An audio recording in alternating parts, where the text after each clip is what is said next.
The dust swirled in lazy devils across Main Street as Eliza Whitmore stepped down from the stagecoach, her traveling dress already coated in the fine red powder that seemed to permeate everything in this forsaken corner of Arizona territory. At 19, she possessed the kind of beauty that drew unwanted attention in a frontier town: golden hair that caught the desert sun, eyes the color of prairie sky, and a grace that seemed wholly out of place among the rough-hewn buildings and rougher men of Cedar Ridge. The year was 1889, and the town squatted like a sun-baked lizard at the base of the Superstition Mountains, its wooden buildings bleached pale by the relentless sun. Saloons outnumbered churches 3-1, and the air rang with the sounds of hammering from the blacksmith, the creak of wagon wheels, and the occasional burst of raucous laughter from behind bat-wing doors. Miss Whitmore.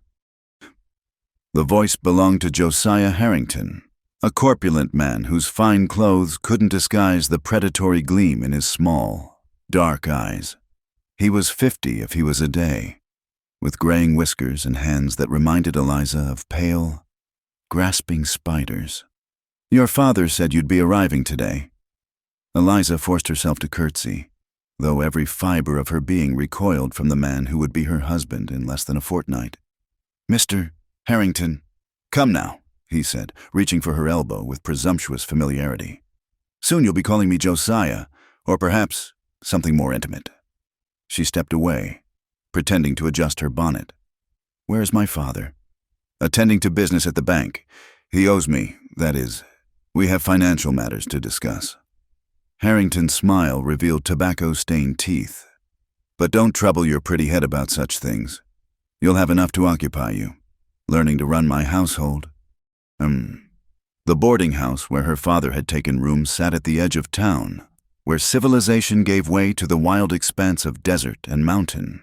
From her window, Eliza could see the purple shadows of evening creeping across the landscape, could smell the sage and creosote on the wind. Somewhere out there, coyotes began their nightly chorus, and she pressed her palm against the glass, wishing she could dissolve into that vastness.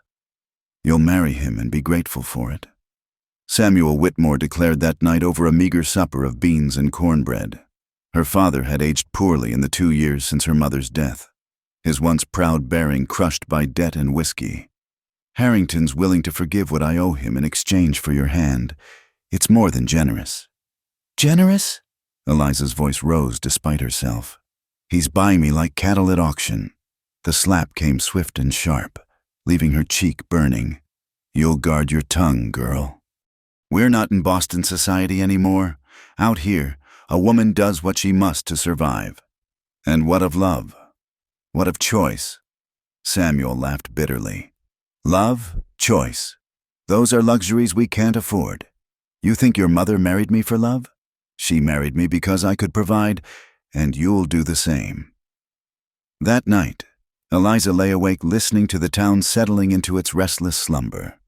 Through thin walls came the tinny piano music from the Lucky Strike Saloon, punctuated by occasional gunshots that no one seemed to investigate. The desert wind rattled her window, carrying with it the scent of approaching storm. She thought of Harrington's hands, of the house she'd be expected to keep, of the years stretching ahead like prison bars. In Boston, she'd dreamed of adventure, of wide-open spaces and freedom. The irony wasn't lost on her. She'd found the wide-open spaces, but less freedom than ever. The next morning brought a commotion to Main Street. A group of Apache prisoners, mostly women and children, were being marched through town under military guard. The townspeople gathered to stare and spit, shouting curses and threats. Eliza watched from the boarding house porch, her stomach turning at the hatred in their neighbors' faces. "Savages, Mrs. Brewster," the boarding house proprietress muttered beside her. "Should have killed them all years ago instead of trying to civilize them." One of the Apache women stumbled, and a soldier prodded her roughly with his rifle butt. Her child, no more than 5 or 6, began to cry, without thinking. Eliza stepped forward, but her father's hand caught her arm. "Don't even think about it," he hissed. "You want to be branded an Indian lover? That's worse than being a fallen woman in these parts." The procession moved on. leaving dust and bitter taste in Eliza's mouth. That afternoon, while her father conducted business, she explored the town, seeking any avenue of escape. The stage wouldn't come through again for a week, and she had no money for passage anyway. The desert stretched endlessly in all directions, beautiful and terrifying in its vastness. As evening approached, storm clouds gathered over the mountains, turning the sky an ominous yellow-green. The air grew thick and still, charged with electricity. Horses grew restless in their stalls, and even the saloons seemed subdued. Eliza stood at her window again, watching the storm build. Lightning flickered in the distance, illuminating the landscape in brief, stark moments. She thought of the Apache woman's eyes, proud despite her chains. She thought of her mother, who had died trying to be the perfect society wife. She thought of Harrington's spider hands and her father's debts. The first fat raindrops began to fall, bringing the smell of wet earth. But this was no ordinary storm. Within minutes, the rain turned to driving sheets of dust and sand, a haboob racing across the desert with terrifying speed. In that moment, Eliza made her decision. She gathered what few supplies she could, a canteen, some biscuits, matches wrapped in oilcloth, and her father's spare pistol, a small .32 caliber piece he'd forgotten he owned. She dressed in her plainest clothes, pinned up her hair, and wrapped herself in a dark shawl. The boarding house was chaos as people rushed to secure windows and doors against the storm. In the confusion, no one noticed one young woman slip out the back door and into the teeth of the tempest. The sand hit her like a physical force, driving needles into exposed skin. She could barely see 3 feet ahead, but she pressed on, using the buildings as guide until she reached the edge of town. Then there was nothing but instinct and desperation, driving her into the desert storm. Within minutes, she was hopelessly lost. The world had become a howling wall of sand and darkness. She stumbled over rocks, caught her skirts on thorny ocotillo, felt the sting of flying debris. Her eyes streamed tears that turned to mud on her cheeks. Still, she pressed on, preferring death in the desert to life in Harrington's house. Time lost meaning in the storm. It could have been hours or minutes when her strength finally gave out. She collapsed behind a large boulder, curling into herself as the storm raged overhead. Her last coherent thought was a prayer, not for rescue, but for freedom. Whatever form it took, the storm would pass, as all storms do. But Eliza Whitmore would not return to Cedar Ridge. Her father would search. Harrington would rage. The townspeople would whisper. But the desert keeps its secrets. And sometimes, in the vast wildness of the frontier, a person could simply disappear, swallowed by the land itself. What none of them could know was that Eliza's story was not ending, but beginning, that somewhere in those trackless wastes, other eyes had witnessed the storm, and other hands would soon reach out to save or damn her. The frontier was a place of second chances and sudden death, where civilization's rules grew thin and ancient ways still held power. As consciousness faded, Eliza heard something beyond the storm's fury, a sound like singing, wild and free as the wind itself. Apache, her fading mind supplied, though how she knew this, she couldn't say. The last thing she felt was a strange sense of peace, as if she'd finally found the adventure she'd sought, even if it killed her. The first sensation was coolness against her burning skin, a damp cloth moving gently across her forehead. Eliza's eyes fluttered open to find herself in a cave, firelight dancing across stone walls worn smooth by centuries of wind and water. The storm's howl had faded to a distant whisper, replaced by the crackle of burning mesquite and the soft drip of water somewhere in the darkness. A figure moved in her peripheral vision, and she turned her head too quickly, sending the world spinning. When her vision cleared, she found herself looking into eyes dark as obsidian, set in a face carved by sun and wind into austere beauty. The man appeared to be in his mid-20s, with high cheekbones and black hair that fell past his shoulders. He wore a simple cotton shirt and deer-hide leggings, and around his neck hung a small leather pouch decorated with turquoise beads. Fear shot through her like lightning. She scrambled backward, her hand instinctively reaching for the pistol that was no longer at her waist. "No move," he said in accented English, raising one hand in a gesture of peace. "You safe." His voice was deep, gentle despite its unfamiliarity with her language. He sat back on his heels, giving her space, and she noticed the careful way he moved, as if trying not to frighten a wounded animal. "Where?" Her voice came out as a croak. He handed her a water gourd, and she drank greedily, tasting minerals and something sweet like honey. "Storm bring you," he said simply. "I find. Bring here." The cave was larger than she'd first realized, extending back into shadows. Near the fire lay her few possessions, carefully arranged. Her pistol sat among them, which surprised her. He could have easily disposed of it. "You're Apache," she said, not a question but a statement. He nodded once. "I'm called—" He paused, as if debating whether to trust her with his name. "Americans call me Thomas. My people call me Karuk." At her blank look, he added, "Means bear." "I'm Eliza." She pulled the rough blanket tighter around herself, acutely aware of her vulnerability. "From the town, Cedar Ridge." Something flickered in his eyes, perhaps contempt, perhaps pity. "Why you run in storm? Death waits in such wind." She looked away, unable to meet his steady gaze. Death seemed preferable to what waited in town. He studied her for a long moment, then rose with fluid grace and moved to the fire. She watched as he stirred something in a small clay pot, his movements economical and sure. The smell that wafted over made her stomach clench with hunger. "Eat," he said, bringing her a wooden bowl filled with some kind of stew. She hesitated, and his lips quirked in what might have been amusement. "Not poison. If I want you dead, leave you in storm." The logic was irrefutable. She took the bowl and tasted cautiously. The stew was unlike anything she'd eaten. Rabbit meat, she thought, with wild onions and herbs she couldn't identify. It was delicious. As she ate, she studied her rescuer. Scars marked his arms and chest where the shirt gaped open, some old and silvered, others newer. His hands, she noticed, were gentle despite their obvious strength. This was not the savage the townspeople spoke of, but a man who had known violence and chosen another path. "Your family," she ventured. "Won't they be looking for you?" His face closed like a door slamming shut. "No family, all gone." The weight of those two words settled between them like stones. She thought of the Apache prisoners she'd seen, the hatred in the townspeople's faces, and understanding dawned. "I'm sorry," she whispered. He looked at her sharply, as if surprised by the sympathy. Then he shrugged, a gesture that didn't quite hide the pain. "It is the way. Your people take land, my people die, story old as mountains."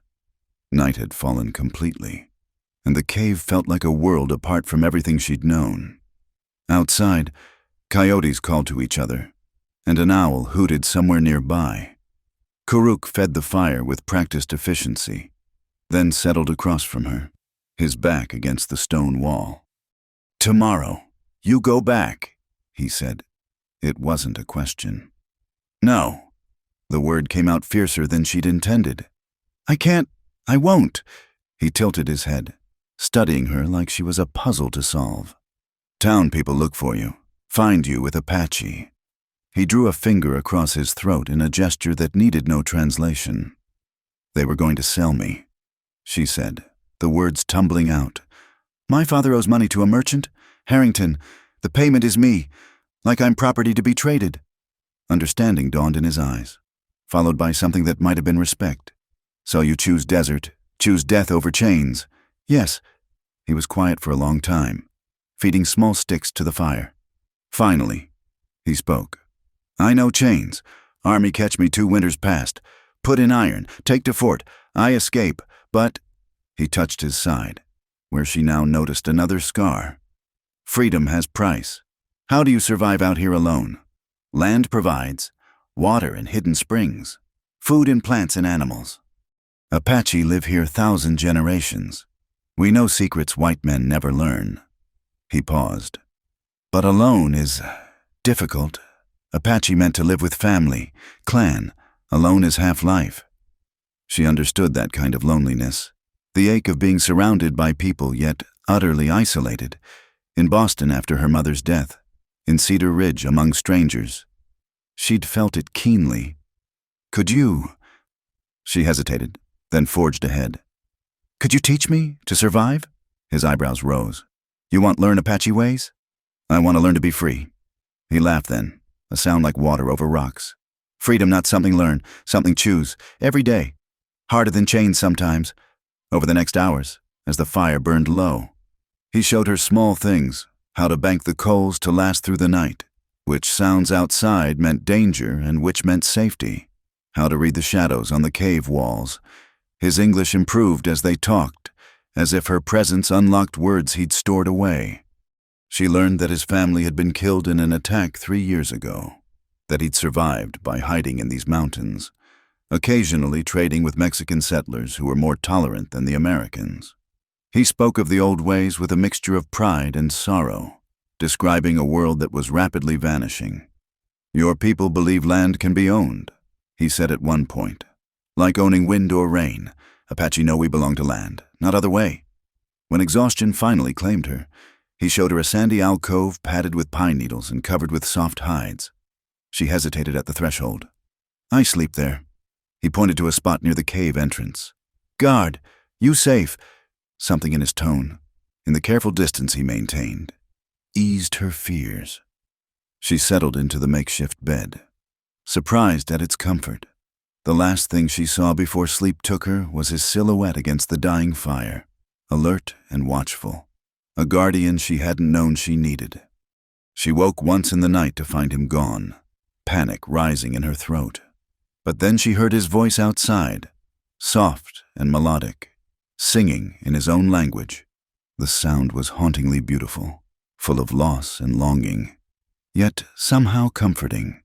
She fell back asleep to that ancient music, feeling safer than she had in months.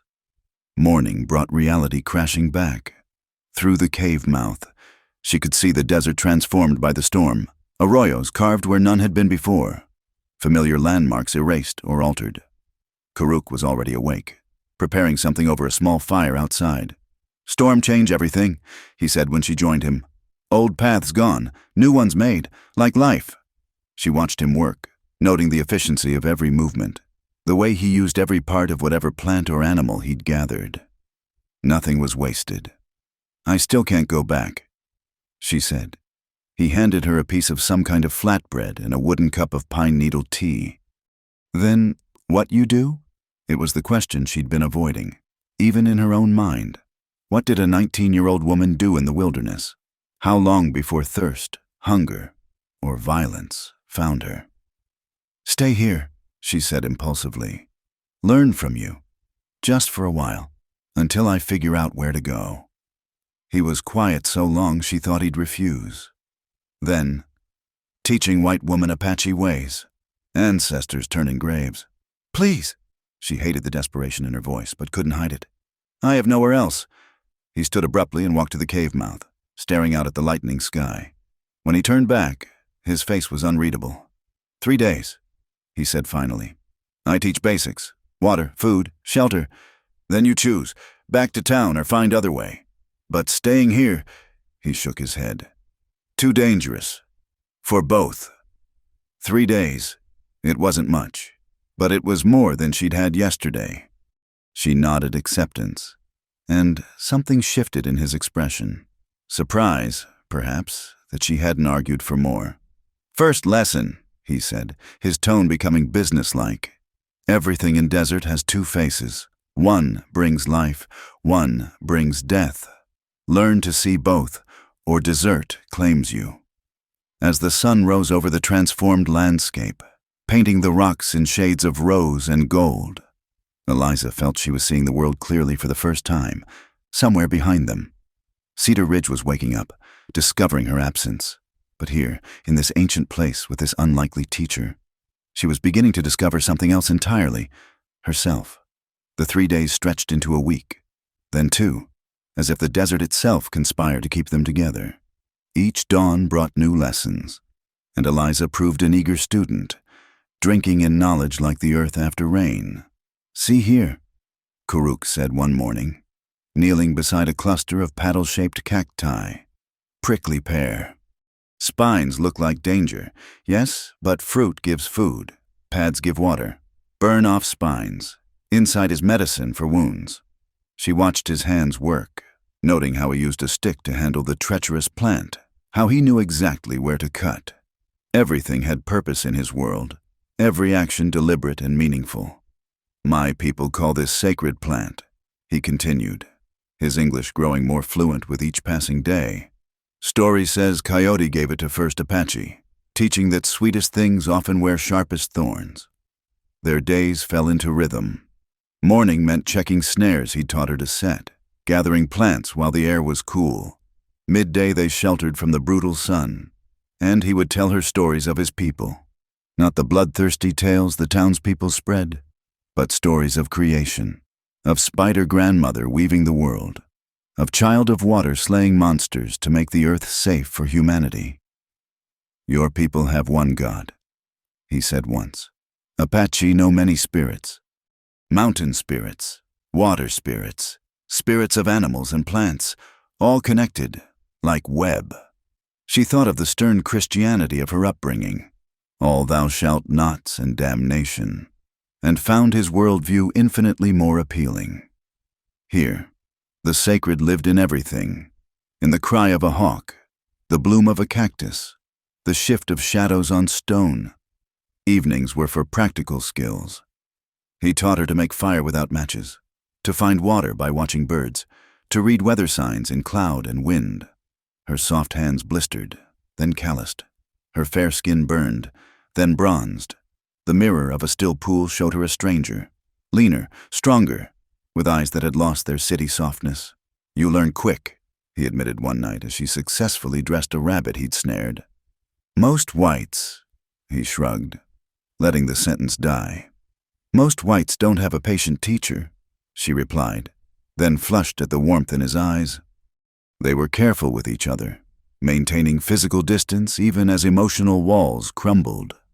She learned to read his silences, to understand that his seeming stoicism masked deep feelings. He never spoke directly of his losses, but she heard them in the songs he sang at night, saw them in the way he touched certain objects, a beaded pouch, a carved bone whistle, with reverent sadness. One evening, as they sat by the fire, he finally told her the whole story. 3 winters passed, soldiers came to our winter camp, said we steal cattle, but was lie. We were peaceful band, led by my uncle, Niley. He tried to talk, explain, they not listen. His voice remained steady, but his hands clenched and unclenched rhythmically. I was hunting, 2 days away, saw smoke, rode back fast, too late, all gone, mother, sister, woman I would marry. Soldiers burned everything, left bodies for coyotes. Eliza's eyes burned with tears. How did you survive? Almost didn't. Wanted to attack soldiers, die fighting, but elders survived too. Old medicine woman named DeSoda. She say my path different, say I must live, keep stories alive. So I live, but... He touched his chest. Here is empty place that will not fill. Without thinking, she reached across the space between them, covering his hand with hers.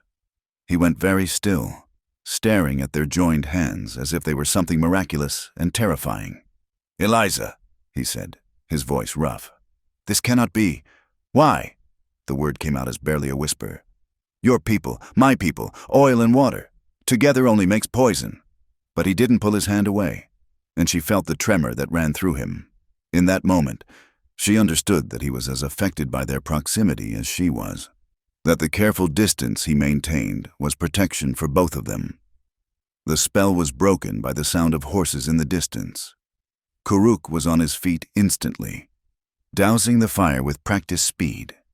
He pressed a finger to his lips and led her deeper into the cave, to a narrow passage she hadn't known existed. They waited in darkness, hardly breathing. The horses came closer, and she heard voices, English, harsh and demanding. Her blood ran cold as she recognized one of them, Jake Morrison. Harrington's foreman. Tracks lead this way. Sure enough, that Apache's been helping her. Mark my words. Mister, Harrington wants her back alive, another voice said. The Apache, though. String him up as a warning. Show these savages what happens when they take white women. The voices faded as the riders passed, but the danger remained. When Kuruk finally spoke, his voice was grim. They not give up. Your man, he wants his property. I'm not property, she spat. No, but men like him not see difference between woman and horse. Both to be broken, owned. He was already gathering supplies. His movements swift and economical. We must leave. They come back with more men, dogs to track. Where will we go? He paused in his packing. We. Eliza, you must understand. I understand perfectly. She stood, chin raised defiantly. I understand that going back means a living death. I understand that you're the first person to treat me as an equal, not a possession. I understand that I would rather die in this desert than submit to Harrington. He studied her for a long moment, then nodded slowly. There is place, deeper in mountains, sacred Apache place, forbidden to whites, but taking you there. He shook his head. Break every law of my people. Your people are gone, she said gently. Perhaps it's time for new laws. Something shifted in his expression, then a wall crumbling. You speak dangerous words. These are dangerous times. They left the cave that night, traveling by moonlight along paths only he could see. Eliza had thought herself hardened by 2 weeks in the desert, but this journey tested every limit. They climbed rock faces that seemed impossible, waded through icy streams, pushed through thorny passages that tore at clothing and skin. Dawn found them high in the mountains, in a place of breathtaking beauty. Pine and juniper grew thick, and a waterfall tumbled into a crystal pool. Ancient petroglyphs marked the canyon walls, spirals and stick figures, handprints and animal shapes. This is Ga'an Canyon, Kuruk said softly. Where mountain spirits dance, no white person has seen this place and lived. The weight of that statement hung between them. By bringing her here, he had crossed a line that could never be uncrossed. Over the following days, they established a new camp in a hidden grove near the water. The living was easier here. Game was plentiful. Water abundant. The high altitude cooler than the desert below. But the sacred nature of the place demanded respect. Kuruk taught her the proper prayers, the offerings to leave for the spirits, the areas that must not be disturbed. Why? She asked one day as they gathered pine nuts. Why risk everything for me? He was quiet so long she thought he wouldn't answer.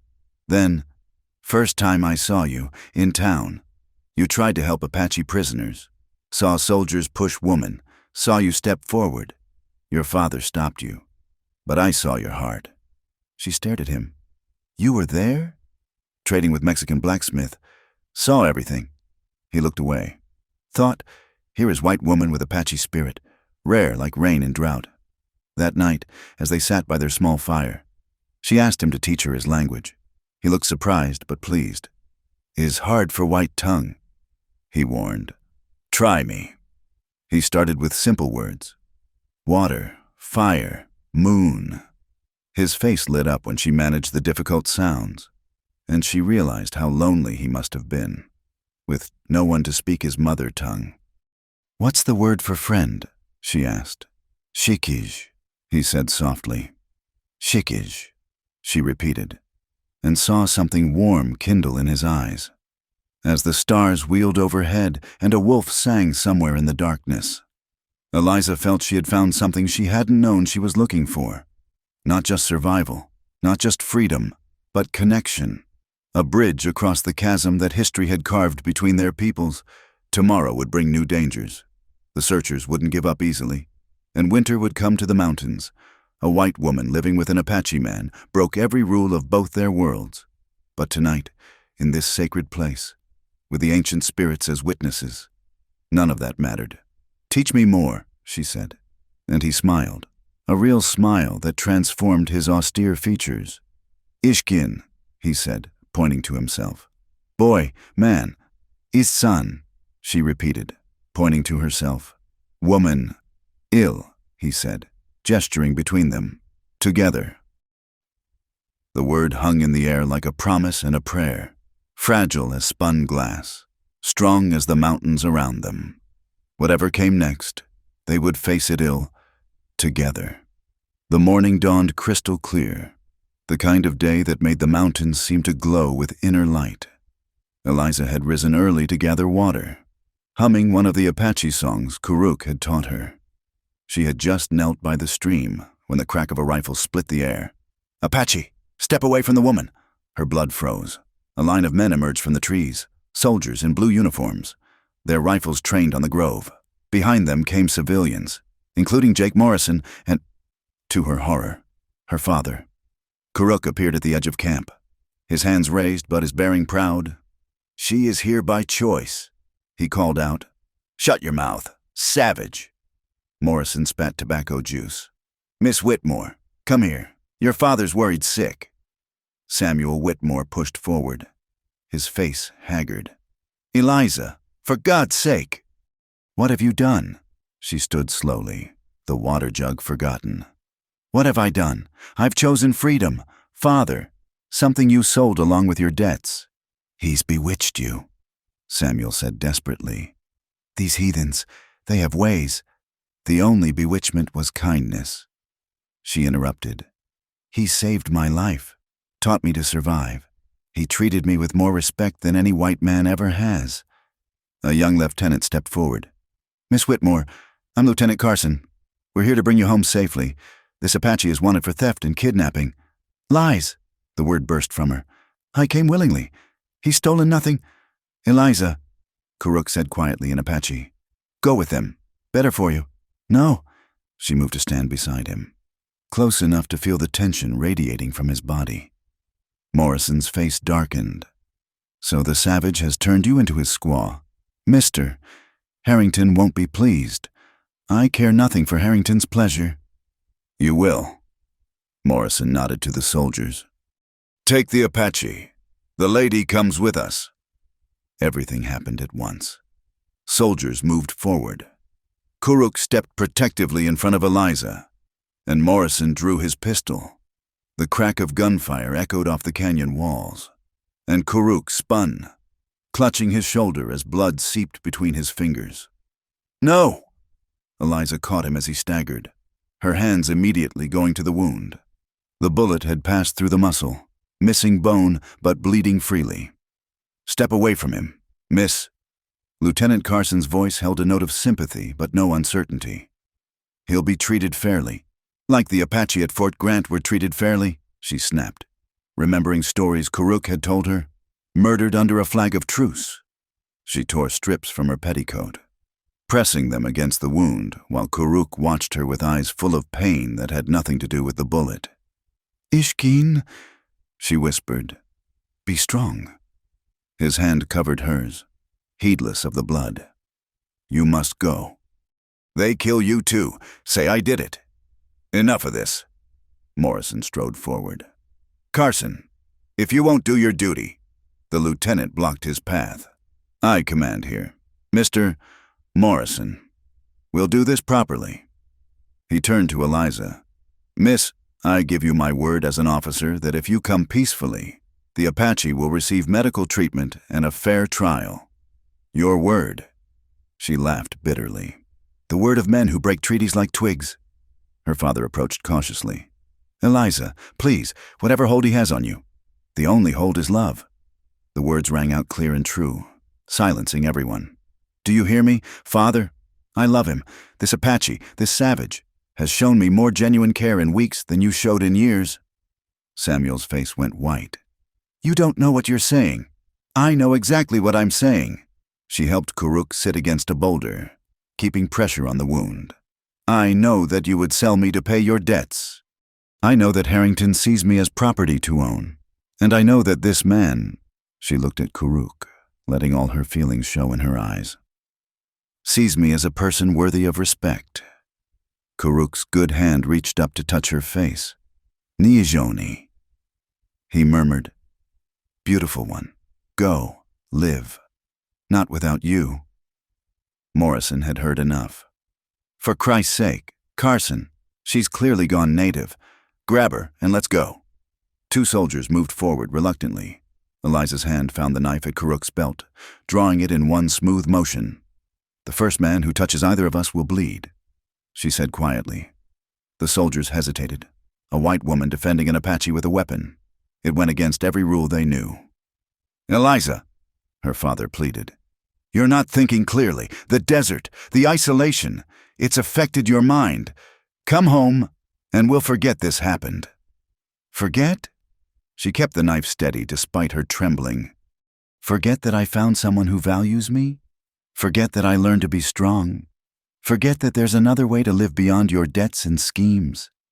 Lieutenant Carson was studying her with intelligent eyes. Miss Whitmore, you're clearly an educated woman. You must know how this ends, even if we leave now. Others will come. Your attachment to this man puts you both in danger. Then we'll face that danger together. A commotion in the trees drew everyone's attention. More Apache had arrived, a band of 6 warriors, painted and armed. The soldiers swung their rifles around. Fingers on triggers. Hold fire, Carson ordered sharply. One of the Apache, an older man with silver threading his hair, spoke in accented English. This place sacred. White men not welcome. We're representatives of the United States Army, Carson began. Army has no power here. The warrior's eyes found Karuk. Nephew, you bring whites to sacred ground? Karuk answered in Apache, his voice strained but firm. Eliza caught her name, saw the warrior's eyes widen as they looked at her. The silence stretched taut as a bowstring. Then the elder spoke again. Apache law says white woman who enters sacred place must die. But he studied Eliza with eyes that seemed to see through her. Woman who stands with knife to protect Apache is perhaps not white in spirit. What are you saying? Morrison demanded. The elder ignored him, addressing Eliza directly. You choose this path of thorns and blood. I choose love. She answered simply. Whatever comes with it. The elder nodded slowly, then spoke rapid Apache to his warriors. They spread out, weapons ready but not directly threatening. You take wounded Apache. You fight all Apache, the elder told Carson. You leave now. No blood except what already spilled. Carson was no fool. 6 Apache in their own territory could devastate his small force. And the woman? Woman chooses her path. The lieutenant looked at Eliza one more time. Miss Whitmore, I'm required to ask once more. Will you come with us voluntarily? I will not. Eliza, her father's voice broke. You're my daughter. I was your daughter. Now I'm my own woman. She softened slightly at the genuine pain in his eyes. Go home, Father. Tell Harrington I died in the desert. It's true enough. The girl he wanted to buy no longer exists. Carson made his decision. We're leaving, Mr. Whitmore. Mr. Morrison, we're done here. Morrison erupted. You can't just leave her with these savages. I can, and I will. I won't start a war over a woman who's made her choice clear. Carson's voice carried the authority of command. Mount up. As the soldiers prepared to leave, Samuel made one last attempt. Eliza, your mother would... My mother died trying to be what men expected. Eliza cut him off. I won't make her mistake. The old pain flickered across Samuel's face. Then his shoulders slumped in defeat. May God forgive me, he whispered, turning away. The soldiers and civilians filed out, Morrison cursing and threatening to return. As the sound of horses faded, Eliza's strength gave out. The knife fell from nerveless fingers as she turned back to Karuk. The Apache warriors had moved in, the elder kneeling beside Karuk to examine the wound. He spoke in Apache, and one of the younger warriors ran off, returning with plants Eliza recognized from Karuk's teachings. Wound not deep, the elder said. He live, if spirits will it. His ancient eyes fixed on Eliza. You know what you have done. Can never go back to your people. They were never my people. She helped support Karuk as the elder worked. People are those who accept you as you are. The elder's weathered face cracked in what might have been a smile. You speak like Apache. Maybe spirit in white body, like old stories tell. As they tended Kuruk's wound, Eliza felt the world shift around her. She had crossed more than cultural lines. She had chosen a side in an undeclared war. There would be no church wedding, no social acceptance, no comfortable future. Instead, there would be hiding and running, the constant threat of violence, the weight of being caught between two worlds that refused to coexist. But as Kuruk's hand found hers, as the sacred mountains stood witness to their choice, she regretted nothing. Love had always been dangerous for women. Her mother had died slowly in a cage of expectations, while Eliza would live freely, whatever the cost. Will it hurt? She'd asked once in fear. Now she knew the answer. Yes, it would hurt. Love, freedom, choice. They all carried pain as their shadow, but they also carried joy fierce as lightning, sweet as spring water, vast as the sky above. Be gentle, she'd pleaded, meaning so many things. And he had been gentle in teaching, in waiting, in loving. Now it was her turn to be gentle as she helped bind his wounds. Her hands steady despite the blood, her heart steady despite the fear. The sun climbed toward noon, painting the sacred canyon in shades of gold and red. Somewhere below, her father rode back to a world of debts and obligations. Here, in this place of ancient spirits and new beginnings, Eliza Whitmore began to understand what it truly meant to be free. The weeks following the confrontation passed in a blur of healing and transformation. Kuruk's shoulder mended slowly under the elder's care, leaving him frustrated by his temporary weakness. The elder, whose name was Naichi, had decided to stay, along with two younger warriors, creating an uneasy community in the sacred canyon. Your presence brings danger, Naichi told Eliza one evening as she prepared the herbal poultice he'd taught her. Soldiers remember, they come back. Then we'll be ready, she replied, crushing juniper berries with practiced efficiency. The old man studied her with those penetrating eyes. You speak brave words, but you know nothing of what comes. When Apache and white become one, both sides seek blood. That night, as the first stars appeared above the canyon walls, Eliza found Kuruk sitting by the waterfall, his injured arm bound against his chest. The moonlight turned the cascading water to liquid silver, and the sound filled the grove with ancient music. You're troubled, she said, settling beside him on the smooth stone. He was quiet for a long moment. Naichi speaks truth. My selfishness brings you only sorrow. Your selfishness? She turned to face him fully. I made my choice. Don't dishonor it by calling it your doing. You don't understand. Then help me understand. She took his good hand in both of hers. Talk to me, not as Apache to white, but as Kuruk to Eliza. His fingers tightened around hers. In my dreams, I see you happy, living in a house with windows and wooden floors, wearing fine dresses, raising children who go to school, growing old in peace. His voice roughened. Then I wake, and you are here, hiding like hunted animal, hands rough from work, facing death for choosing me. And in my dreams, she said softly, I see myself dying slowly in that house with windows. I see myself bearing children for a man who views me as property. I see my spirit withering like flowers without water. She lifted their joined hands to her lips. Here, I am alive. Here, I choose each day what I will be. He turned to her then, his free hand rising to cup her face. Ni Joni, he murmured, my beautiful, stubborn one. Teach me what that means, she whispered. All of it. The real meaning. It means. He paused, searching for words in English that could capture Apache thought. Beauty that lives not just in flesh, but in spirit. Like sunrise that paints mountains. Like eagle that rides wind. Beauty that cannot be caged or owned. Only honored.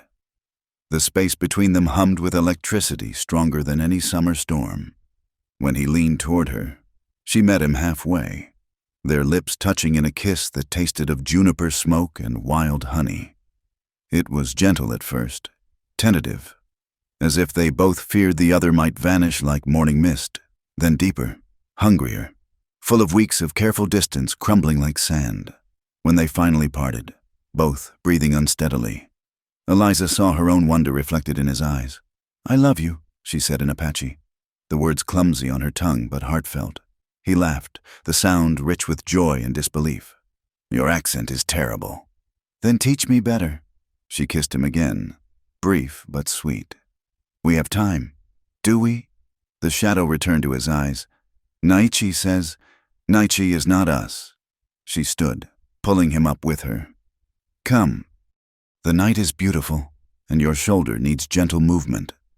They walked along the stream, fingers intertwined, speaking in a mixture of English and Apache that had become their private language. The canyon held its breath around them, as if the ancient spirits themselves blessed this improbable union. Near a grove of ancient pines, Karuk stopped. "Here," he said quietly. "This is where my people came for." He searched for words. "For joining ceremonies, when man and woman became one." Eliza felt her heart skip. "Tell me about it." Woman's family would bring gifts, blankets, baskets, food. Man's family would bring horses, weapons, promises of protection. Both would speak before the people, saying why they chose each other. His thumb traced circles on her palm. Then they would share a dwelling, and all would know they were one. "We have no families to bring gifts," she said softly. "No, we have only ourselves to offer." He faced her fully, his expression grave. "But I would speak words, if you would hear them." She nodded, not trusting her voice. "Eliza Whitmore," he began formally, "I offer you all I am and all I have, my knowledge of the land, my strength for your protection, my heart for your keeping. I offer you truth when lies would be easier, gentleness when the world is hard, love when others give hate." He paused, vulnerability flickering across his features. "It is little compared to what your own people could give, but it is everything I possess." Tears ran freely down her face as she answered. "Thomas Karuk, I offer you all I am and all I choose to become. My courage when yours falters, my faith when darkness comes, my love without condition or end. I offer you partnership, not servitude, strength beside yours, not behind it." She smiled through her tears. "I have no baskets or blankets, but I have myself, and that is no small gift." "No," he agreed, wiping her tears with infinite tenderness. "It is the greatest gift creation can bestow." They sealed their vows with a kiss that held promise and passion in equal measure. When they returned to camp, Naichi took one look at them and snorted. "About time," the elder muttered. "Young people think they hide feelings, but blind man could see what burns between you." Over the following days, the small band worked to create something unprecedented, a life that honored both worlds. Eliza learned to prepare traditional foods while teaching the warriors English letters in exchange. Karuk, his shoulder healing, showed her deeper mysteries of Apache spirituality while she shared stories of literature and distant places. One night, as they lay beneath a blanket of stars, Eliza traced the scar forming on his shoulder. "Does it hurt still?" "All scars hurt," he said quietly. "But they also remind us we survived." "I want to give you something," she said suddenly. "A new name, an Apache name." He raised an eyebrow. "That is not how it works." "Nothing about us is how it works." She propped herself on one elbow, studying his face in the starlight. "I name you Guyen. It means wise one." "Yes." He was quiet so long she feared she'd offended him. Then, "Guyen was woman's name, great warrior woman who avenged her husband's death." "Then it's perfect." She kissed the scar gently. "You are wise enough to see past hatred, warrior enough to choose love over revenge. If names can cross from Apache to English, why not from woman to man? You would remake all the world's rules," he said, but his tone was admiring. "Only the foolish ones. They made love then, beneath the ancient stars, their joining as natural as sunrise, as powerful as storm. In that sacred space, witnessed by spirits old as stone, they wrote their own laws, created their own world where love transcended the artificial boundaries humans drew. Afterward, as they lay entwined, Karuk spoke into the darkness. When I was boy, grandmother told me story. Said someday, when hatred grew too strong, spirits would send teachers in unexpected form, bridge builders, she called them, people who would show new way. You think we're bridge builders? I think we are fools in love, he said, and she could hear his smile. But perhaps that is what bridge builders always are. The next morning brought news that changed everything. One of the young warriors, Dakia, returned from a scouting expedition with a grim expression. Soldiers build fort, he reported. 2 days' ride. Many men, many guns. They say they come to pacify Apache threat. Naichi's face darkened. It begins. They come to finish what they started. We should move deeper into the mountains. Another warrior suggested. No. Karuk stood, his shoulder fully healed now. Running makes us pray. We need different path. What path? Naichi demanded. You would fight, few against many. Not fight, trade, treaty. Karuk looked at Eliza, a plan forming in his eyes. What if bridge already exists? What if we make peace before war comes? It was audacious, naive perhaps, but Eliza felt hope kindle in her chest. They had already proven that love could bloom between supposed enemies. Could they prove that peace was possible too? The soldiers won't listen to Apache, Naichi said flatly. No, Eliza agreed. But they might listen to a white woman who chose Apache life, a woman who can speak for both worlds. The elder studied her, then smiled, a rare, transformative expression. Bridge builder indeed. Very well. We try your way, but if it fails, we fight, Karuk said simply. But first, we try to build tomorrow instead of mourning yesterday. As the sun climbed higher, painting the sacred canyon in shades of hope, Eliza felt the weight and wonder of the path they'd chosen. Behind them lay safety and isolation. Ahead lay danger, possibility, the chance to forge something new from the ashes of 2 broken worlds. Are you ready?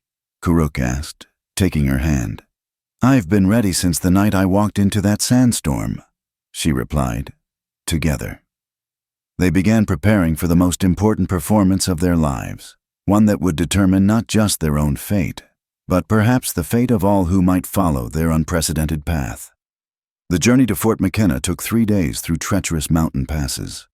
Eliza rode beside Karuk, wearing a mixture of Apache and American clothing that marked her as belonging to neither world fully. Behind them rode Naichi and 2 warriors, while Dakia scouted ahead, wary of ambush. Remember, Karuk said as the fort's walls came into view. Speak first of trade, then of peace. Soldiers understand profit better than brotherhood. The fort squatted on the desert floor like a wooden beast, its walls bristling with guards. As their small party approached under a white flag, Eliza felt the weight of dozens of rifle barrels tracking their movement. Halt! A sergeant called from the gate. State your business. Eliza nudged her horse forward, hands visible and empty. I am Eliza Whitmore, formerly of Cedar Ridge. I come to speak with your commanding officer about matters of mutual benefit. The guards exchanged glances. Word of the white woman who'd chosen Apache life had spread like wildfire through the territory. Miss Whitmore, the sergeant said carefully, you're listed as a captive? Are you here of your own free will? I have never been more free. Sergeant, may we enter? The sun is harsh, and our message is important. After tense deliberation, they were admitted, though under heavy guard. The fort's interior revealed the harsh reality of frontier military life. Dust, heat, and men far from home trying to impose order on a land that defied it. Colonel Marcus Bradford received them in his office, a spare room dominated by maps and the smell of pipe tobacco. He was younger than Eliza expected, perhaps 40, with intelligent eyes that missed nothing. Miss Whitmore, he said, not offering a seat. Your father has been sick with worry, and Mr. Harrington has offered a substantial reward for your safe return. I'm not a lost horse to be collected for bounty. Colonel, I'm here to discuss preventing bloodshed. Bradford's eyes flicked to Karuk. And you are? He is my husband, Eliza said firmly, watching the colonel's face tighten. In Apache custom and in the eyes of God, if not American law. Miss Whitmore, surely you understand. What I understand, Colonel, is that you're building this fort to combat an Apache threat? What if that threat could become an alliance? Bradford leaned back, skepticism plain on his face. Go on. Eliza laid out their proposal with the eloquence her Eastern education had provided. The Apache band would establish trading posts, serving as intermediaries between the military and other native groups. They would share knowledge of water sources, safe passages, and weather patterns. In exchange, they wanted written guarantee of safe passage and the right to remain in their traditional territories. You speak well, Bradford said when she finished. But you're asking me to trust hostiles who've been raiding settlements for decades. Have these specific people raided your settlements? Eliza challenged. Or are you punishing them for the crimes of others who share their blood? Nietzsche spoke then, his English careful but clear. Colonel, I am old, have seen much war, much death. My sons, my brothers, all gone to fighting. What victory and more graves. We offered different path. The meeting stretched for hours, with Bradford's lieutenant taking notes and asking pointed questions. Through it all, Kuruk remained silent, but his presence was felt. A warrior choosing peace, more powerful than any threat. As the sun began to sink, raised voices erupted outside. The door burst open, and Jake Morrison stormed in, face flushed with drink and fury. There she is, he snarled. The Apache's whore. Colonel, I demand you arrest these savages. Mr. Morrison, you're interrupting official business, Bradford said coldly. Official business? Morrison laughed harshly. She's bewitched, Colonel, living in sin with this heathen. Mr. Harrington demands justice. Mr. Harrington has no authority here, Eliza said calmly, though her heart raced. And I'll thank you not to use such language. Morrison's hand went to his gun. You'll thank me, you ungrateful. The click of multiple weapons cocking filled the room. The Apache warriors had their hands on their knives, while Bradford's guards aimed rifles at everyone. Stand down, Bradford commanded. Morrison, leave my office immediately, or I'll have you in irons. You take their side? Morrison's face purpled. Against your own kind. I take the side of law and order. Get out! Morrison backed toward the door, his eyes never leaving Eliza.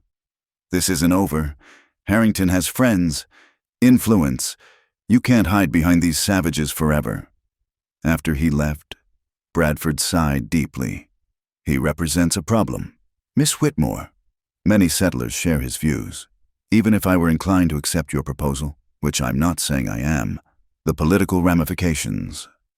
Colonel, Eliza leaned forward. What are the political ramifications of endless war? How many soldiers will die trying to root out an enemy that knows this land like you know your own hand? How many widows will curse your name? Bradford was quiet for a long moment. Then, I'll need to telegraph Washington. This is beyond my authority alone. You'll remain here as... He paused, choosing his words. Guests, while I await response. They were given quarters in a storage building hastily cleared for the purpose. As night fell, Eliza found herself pacing the small space like a caged animal. You did well, Kuruk said, catching her hands to still her movement. Spoke with wisdom and strength. But will it be enough? She pressed against him, drawing comfort from his solid presence. Morrison won't give up, and there are many like him. There are also many like Bradford, Nietzsche observed from his corner. Men who think beyond today. It is beginning. A commotion outside drew their attention. Through the window, they could see flames rising from beyond the fort walls. Soldiers ran past, shouting orders. The door flew open and a young lieutenant appeared. There's been an attack on a settler wagon. Apache, they say. Colonel wants you under guard until this is sorted. We've been here all day, Eliza protested. Not you, maybe. But Apache are Apache to the settlers. One raid undoes 100 peace talks. They spent the night under armed guard, listening to the chaos outside. By dawn, the truth emerged. The raid had been staged. Morrison and several others had attacked a Mexican trader's wagon, leaving Apache arrows as evidence. Crude frame-up, Bradford told them, disgust clear in his voice. The arrows were wrong type, and Morrison was too drunk to hide his tracks properly. He's in custody. What happens now? Eliza asked. Now I have a delicate situation. Arresting white men for trying to frame Apache won't win me friends. He studied them thoughtfully. But it does suggest that some people benefit from conflict. Perhaps your proposal has merit after all. The next days blurred together. Meetings, negotiations, careful diplomacy. Bradford proved surprisingly adept at finding middle ground, while Eliza served as translator not just of language, but of culture. The breakthrough came when a genuine Apache raid struck a mining camp 50 miles south. Bradford prepared to mobilize his troops, but Kuruk intervened. "Let us go first," he proposed. "Apache to Apache. If we can stop this without blood." It was a risk. The raiders might kill them as traitors. But Bradford, perhaps seeing an opportunity, agreed. They rode hard through the night, Eliza insisting on accompanying despite protests. At dawn, they found the raiding party, young warriors from a different band, angry and desperate.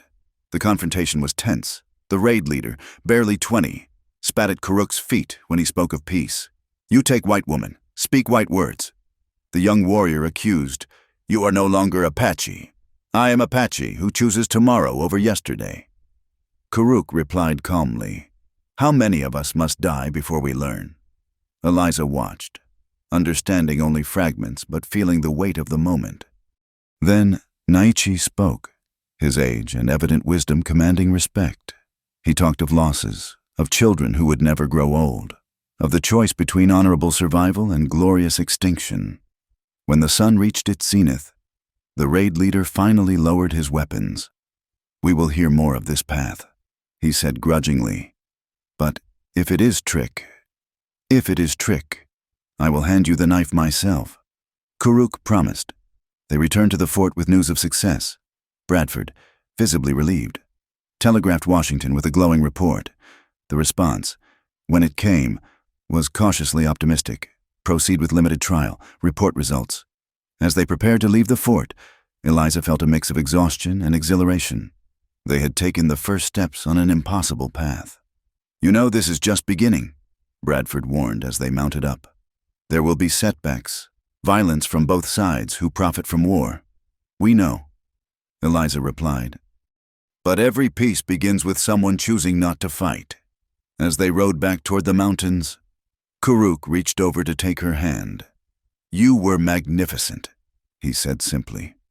"We were magnificent," she corrected. "All of us, even Bradford. In the end, bridge builders." Naichi mused from behind them. Perhaps grandmother's prophecy comes true after all. The sacred canyon welcomed them home with the sound of water and wind in the pines. That night, as they lay together under familiar stars, Eliza knew they had crossed another threshold. The path ahead remained treacherous, but they had proven something important, that enemies could choose to be allies, that love could indeed conquer hate. One careful step at a time. "No regrets?" Kuruk asked softly.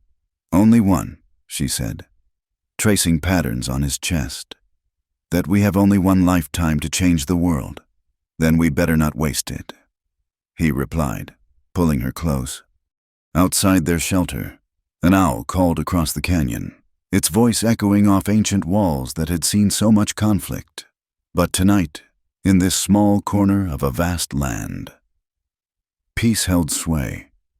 It was fragile as a flower in the desert, but like all desert flowers, it was also fierce in its determination to bloom. The wound came at dawn. 3 weeks after their return from Fort McKenna, Kuruk had been scouting the lower passes when Morrison's men found him. The crack of rifles shattered the morning stillness, and by the time Dakea reached him, blood was already pooling beneath his body. They carried him back to the sacred canyon on a makeshift litter, his breathing shallow and labored. The bullet had torn through his side, and though Naichi worked with all his healing knowledge, the old man's eyes held shadows. The wound festers, he told Eliza privately as she kept vigil. "White man's bullets carry poison our medicine cannot always cure." She refused to accept it. Drawing on half-remembered lessons from her mother's sick room, she boiled water, tore clean bandages, and fought infection with the fierce determination of love facing loss. For 3 days and nights, she never left his side, spooning willow bark tea between his fevered lips, singing the Apache songs he'd taught her when delirium took him. On the 4th dawn, his fever broke. His eyes opened, focused and clear, finding her face. "Nijoni," he whispered. "You look terrible." She laughed through her tears, collapsing against his chest with relief. "You're one to talk." As Kuruk recovered, word came from unexpected sources. A young Mexican trader arrived with supplies and news. The Apache bands were talking. The story of the white woman and the Apache warrior who chose peace over war had spread like wildfire through the territory. Some called them traitors, but others, especially among those tired of burying their children, whispered of hope. "There is to be gathering." The trader reported, "Hidden Valley, next full moon. Many bands send representatives. They want to hear your words." Eliza felt the weight of possibility and responsibility settle on her shoulders. "We'll be there." The journey to the Hidden Valley tested Kuruk's recovering strength, but he insisted on riding rather than being carried. The valley, when they finally reached it, took Eliza's breath away. Ancient cottonwoods lined a crystal stream, and the walls held pictographs telling stories older than memory. Apache had gathered from across the territory, perhaps 50 in all, men and women who had survived wars, removals, and massacres. The atmosphere crackled with tension. These were people who had every reason to distrust any promise of peace, especially one that came attached to a white woman. An elderly woman approached them first, her face a map of years and sorrow. She studied Eliza with eyes that had seen too much. "You are the one who stands between worlds," she said in accented English. Then, surprisingly, she smiled. "My granddaughter says you must be very brave or very foolish." "Perhaps both," Eliza admitted. "Good. Wisdom often wears fool's face." The woman touched Eliza's face gently. "I am Lozen. I rode with Geronimo. Fought your people many years. Now I am old and tired of fighting. Speak your truth. White Apache woman. We will listen." The council convened as sunset painted the valley in shades of blood and gold. Eliza stood before the assembled Apache, feeling the weight of their attention, their skepticism, their desperate hope. She spoke first in Apache, her accent drawing some smiles, but her earnestness commanding attention. She told them of her journey, not hiding her privileged beginnings, but explaining how the desert and Kuruk's teaching had opened her eyes. She spoke of the meetings at Fort McKenna, of Colonel Bradford's willingness to consider new paths, of the young warriors who had chosen to turn from raiding. "I know I am outsider," she said, switching to English for those who understood it better. "I know my people have given you every reason to hate, to trust nothing we say. But I also know this. Hatred is a fire that burns the one who carries it. I have seen what peace might look like. Not perfect, not without pain, but better than endless war." An old warrior stood, his scarred face stern. "Pretty words, but what happens when soldiers change mind? When your Colonel Bradford is replaced by one who prefers bullets to talk? We have heard promises before." Kuruk rose despite his wound. "Then we fight, but we fight having tried peace first. We fight knowing some whites stood with us. We fight with truth as our weapon, that we offered partnership and were refused." He looked around the circle. "How is that worse than fighting now, alone, growing fewer each season?" The debate raged through the night, old grievances aired, fears voiced, anger expressed. Eliza listened, learning more about the depth of wounds between the peoples than any history book could have taught. These were not abstract policies being discussed, but lives lost, families destroyed, entire ways of life threatened with extinction. Near dawn, when voices had grown hoarse and the fire burned low, young mother stood. She carried a baby on her back, and her voice shook with emotion. "I want my son to live," she said simply. "Not just survive, but live, to know our songs and stories. Yes, but also to walk freely in the world that is coming whether we will it or not. If this white woman risks everything to build bridge, can we not risk walking on it? The vote, when it came, was close but clear. The gathered bands would send representatives to meet with Colonel Bradford. They would explore this narrow path between war and surrender. As the council dispersed, Lozin approached Eliza again. You carry heavy burden now. Both peoples will watch you, wait for you to fail. Some on both sides will try to make you fail. I know. Do you? Do you know that even if you succeed, you will belong fully to neither world? Your children, she glanced meaningfully at Eliza's belly, will face same challenge. Eliza's hand went instinctively to her stomach. She hadn't been certain, but the old woman's knowing eyes confirmed what she'd begun to suspect. Then I'll teach them to be bridges too, she said quietly. The journey back to their canyon took longer. The group now swollen with Apache representatives who would prepare for the formal peace talks.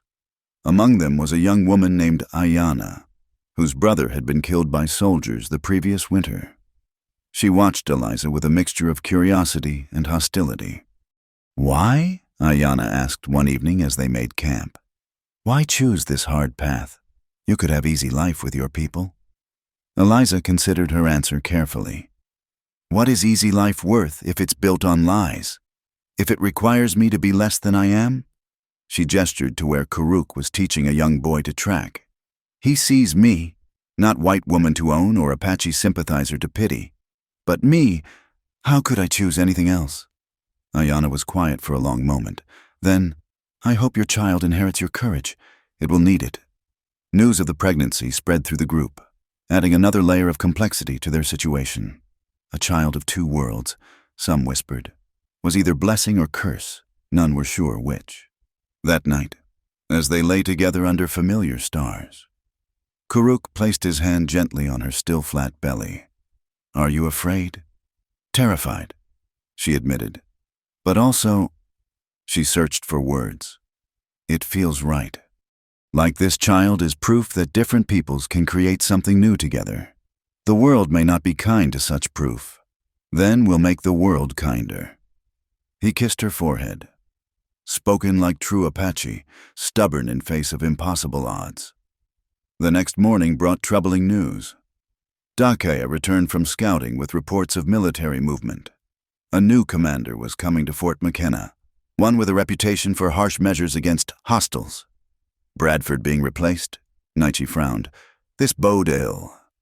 They pushed harder, reaching the fort just as the changing of command was taking place. Colonel Bradford met them outside the walls, his face grim. I'm being transferred, he confirmed. Apparently, my methods are considered too lenient. Colonel Harrison arrives tomorrow. He led the massacre at Ash Creek. Eliza felt her heart sink. Ash Creek was infamous. Over 100 Apache, mostly women and children, slaughtered while under flag of truce. The peace talks, she began. I've sent my recommendations to Washington, emphasizing the progress we've made. But Harrison... Bradford shook his head. He believes the only good Indian is a dead Indian. His words, not mine. So we fought for nothing, Ayanna said bitterly. No. Bradford's voice carried surprising conviction. You've proven peace is possible. I've seen it. My men have seen it. That knowledge doesn't die with my transfer. He handed Eliza a sealed packet. My personal letters of recommendation, copies of our agreements, testimonials from traders and settlers who've benefited from the peace. Use them well. As they made camp that night, the weight of setback settled over the group. Some Apache representatives spoke of leaving, of warning their bands to flee deeper into Mexico. Running solves nothing, Karuk argued. We knew this would be difficult.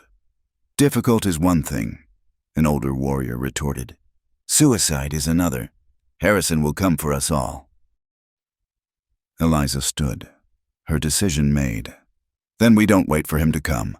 We go over his head, to Washington itself if necessary. The audacity of it silenced the group. An Apache delegation traveling to the nation's capital? It was unprecedented, dangerous, possibly mad. You would do this? Lozin asked quietly. I would do whatever it takes to protect the peace we've started building. To protect, she placed a hand on her belly, the future we're creating. Karuk stood beside her, his recovery complete, his presence a pillar of strength. My wife speaks wisdom. We have tried the warrior's path. It leads only to graves. Perhaps it is time for different kind of courage. The debate continued late into the night. But when dawn broke, the decision was made. A small delegation would travel east, Eliza and Karuk, Naichi for his wisdom, Lozin for her history, and 2 younger Apache who spoke English well. As they prepared for the unprecedented journey, Eliza felt the magnitude of what they attempted. They were David facing Goliath, armed only with truth and determination. Are you ready for this? Bradford asked as he saw them off, providing official papers that might offer some protection on their journey. I've been getting ready since the night I walked into that sandstorm, Eliza replied. The colonel studied her, this young woman who had chosen the hardest of all paths, and saluted. It was a gesture of respect between equals, and it brought tears to her eyes. As their small party rode east toward an uncertain future, Eliza felt the child quicken within her for the first time, a flutter like butterfly wings, a promise of life continuing despite all odds. She reached for Karuk's hand, and together they faced the rising sun, ready to carry their fragile peace into the very heart of power that had tried so hard to destroy it.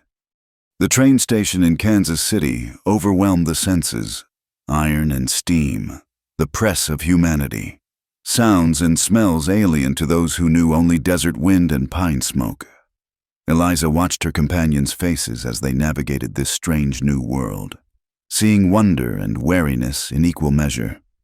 So many whites, Ayana murmured, unconsciously moving closer to the group. Stay together, Eliza advised. Acutely aware of the stares they drew, an obviously pregnant white woman traveling with Apache, including warriors in traditional dress. She'd insisted they wear their own clothing with pride. We're not here to pretend to be what we're not. The journey east had already tested them. In some towns, they'd been refused lodging until Eliza produced Bradford's papers. In others, crowds had gathered to gawk at the tame savages. Through it all, Karuk maintained his dignity, though she saw how his hand would drift to where his knife should be, finding only empty space since weapons had been forbidden on the train. In St. Louis, they were met by an unexpected ally, a journalist named Catherine Morse, who wrote for Eastern newspapers about Western affairs. She was sharp-eyed and direct, reminding Eliza of her late mother's suffragette friends. I've been following your story, Catherine said over tea in her modest hotel room. A white woman choosing Apache life, working for peace. It's captured imaginations back east. Some call you traitor, others saint. I'm neither, Eliza replied. Just a woman who fell in love with a good man and a different way of seeing the world. Catherine's articles proved invaluable, having already paved their way with sympathetic coverage. She'd arranged meetings with reform-minded politicians and activists who saw the Apache delegation as proof that peaceful coexistence was possible. But be warned, Catherine added. Harrison has friends in Washington, the Indian Ring, contractors and suppliers who profit from conflict. They won't welcome your message. Washington, D.C. rose before them like a fever dream of marble and ambition, buildings that dwarfed anything in the territories, streets choked with carriages, the very air thick with power and politics. Lozin, who had fought the United States Army for decades, stood very still as they approached the capital. So, this is the White Father's village, she said quietly. It explains much. Their first meeting was with Commissioner of Indian Affairs Thomas Morgan, a man whose reputation preceded him, a reformer who believed in civilizing the Indians through education and Christianity. His office was imposing, designed to intimidate, but Eliza had learned from Karuk that true power lay in stillness. Mrs. Morgan paused, uncertain how to address her. Karuk, she said firmly. In Apache tradition, I took my husband's name. I see. His expression suggested he didn't see at all. Well, Mrs. Kuruk, your petition has created quite a stir. An Apache delegation requesting formal peace treaties, trade agreements. It's highly irregular. So is peace, apparently. Nietzsche interjected, his dignity undiminished by his surroundings. We offer to walk new path. Will Washington walk with us? The meeting stretched for hours. Morgan questioned their sincerity, their authority to speak for other Apache, their ability to maintain peace. Through it all, Eliza translated not just words, but concepts, trying to bridge the chasm between worlds. What guarantee do we have that other bands will honor any agreement? Morgan pressed. What guarantee do we have that the Army will? Kuruk countered. Trust must start somewhere, or it never starts. That evening, in their boarding house, one of the few that would accept them, Eliza fought waves of exhaustion. The child within her was active now, making rest difficult. Kuruk rubbed her back gently, humming an Apache lullaby. You push too hard, he said softly. We have so little time. Harrison is already at Fort McKenna. Every day we delay. Will not matter if you harm yourself or child. He turned her to face him. Remember what you taught me. Bridges are built stone by stone, not all at once. The next days brought a whirlwind of meetings. They spoke to congressmen, attended salons where Washington's elite gathered to see the noble savages and the white woman who loved one. Some encounters were hostile. One senator's wife asked Eliza how she could bear to be touched by a heathen, but others were surprisingly supportive. The breakthrough came from an unexpected source. President Benjamin Harrison himself, perhaps influenced by his wife's interest in Indian welfare, agreed to meet them. The president's office was grand beyond imagination, but Eliza kept her father's words in mind. Power respects only power. Mr. President, she began, we come not as supplicants, but as representatives of a people who wish to live in peace. My husband's people have fought because they were given no choice. We offer another way. Harrison studied them over steepled fingers. And what of settlers who've lost family to Apache raids? What of soldiers killed in the line of duty? What of Apache families destroyed by soldiers? Lozen spoke for the first time, her voice carrying the weight of personal loss. What of children shot while sleeping? This wheel of vengeance turns both ways. President, we offer to break it. Tell me specifically what you propose. Harrison said. They laid out their plan, designated territories where Apache could live unmolested, trading posts for economic exchange, Apache scouts working with the military to prevent raids by hostile bands. It wasn't everything they wanted, but it was a beginning. And you, Mrs. Kuruk, the president addressed Eliza, you would live on these lands? Raise your child among the Apache. I would raise my child to be a bridge, she replied, hand resting on her swollen belly, to understand both worlds and help them speak to each other. Harrison was quiet for a long moment. Then, I'll consider your proposal. No promises, but I'll consider it. As they left the White House, Eliza felt a mixture of hope and trepidation. They'd planted seeds, but would they have time to grow? The answer came 3 days later in the form of a telegram. Colonel Harrison had launched a major offensive against Apache camps, claiming imminent threat. Several bands had fled to Mexico. Others were preparing to fight. The fragile peace was crumbling. We must return immediately, Kuruk said grimly. No. Eliza's voice held steel. That's what Harrison wants, for us to abandon diplomacy and return to war. We stay. We finish what we started. The next morning brought unexpected visitors to their boarding house. A delegation of Washington wives, led by the president's wife, Caroline, came calling. They were curious, condescending, but also potentially influential. My dear, Caroline Harrison said, studying Eliza's Apache dress with barely concealed fascination. You've created quite the sensation. Tell us, how does a properly educated young woman come to this? Eliza chose her words carefully. By learning that properly educated meant knowing only one way to see the world.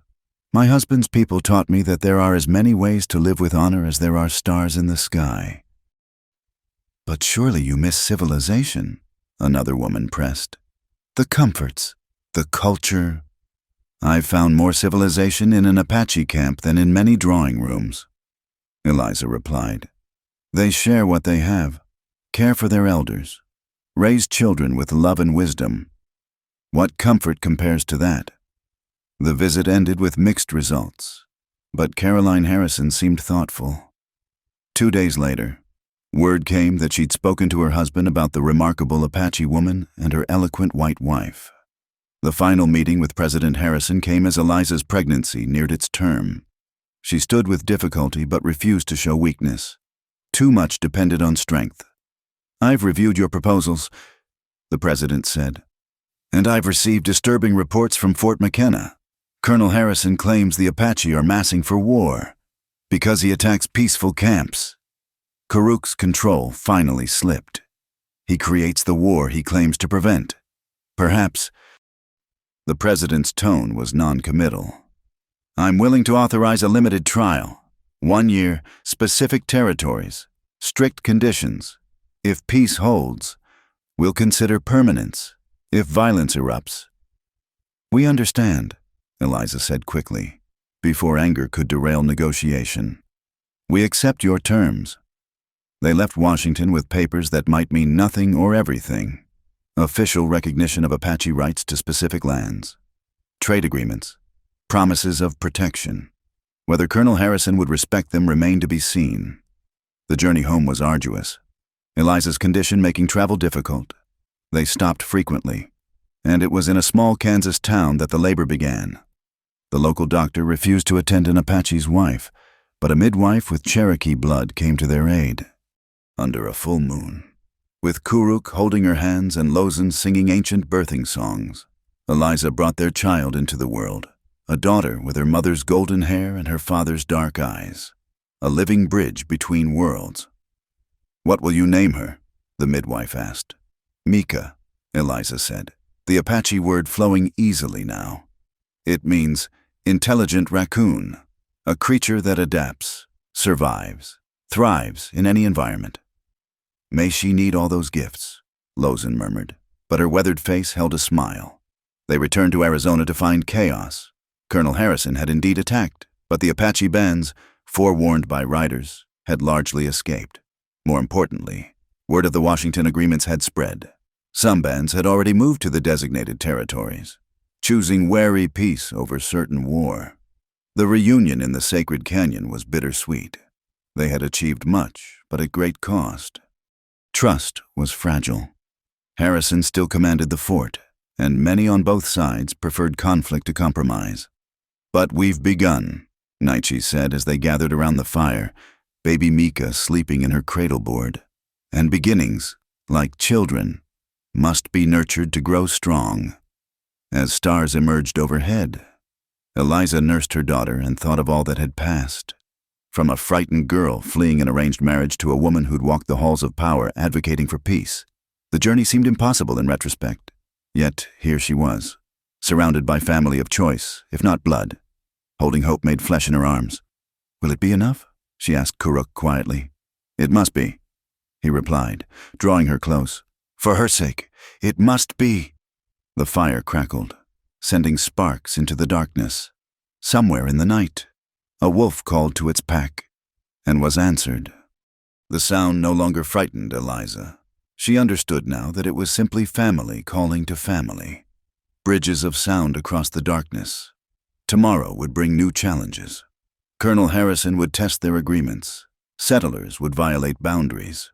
Some Apache would choose raiding over farming.